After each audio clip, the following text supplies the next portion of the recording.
Hello everyone and welcome back to a new video.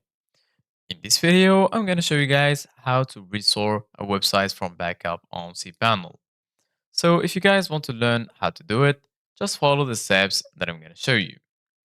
As you can see guys, I'm right now in this website. What I found a guide on how to create and restore backups in cPanels. How to create full cPanel backup. The backup menu in the section Files allows you to generate or restore backups of a full cPanel account, a MySQL database, mail filters, and mail forwarded.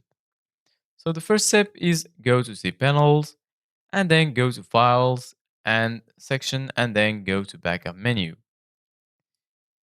Then click on Download a full website backup.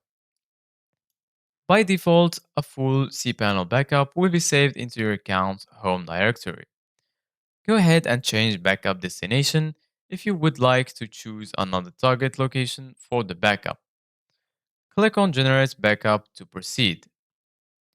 Then you will see the following message notifying about the start of the backup generation process. After that, click on Go Back to monitor the status of generation process real time.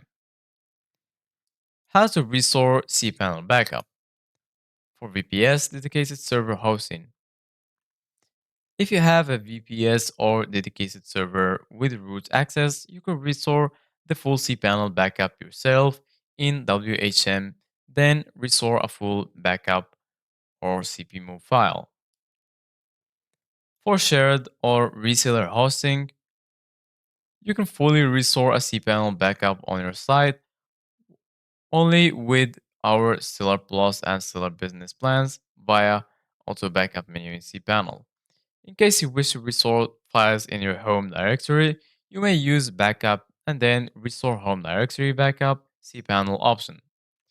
So this is guys for today's video. Thank you guys for watching. See you guys in the next video.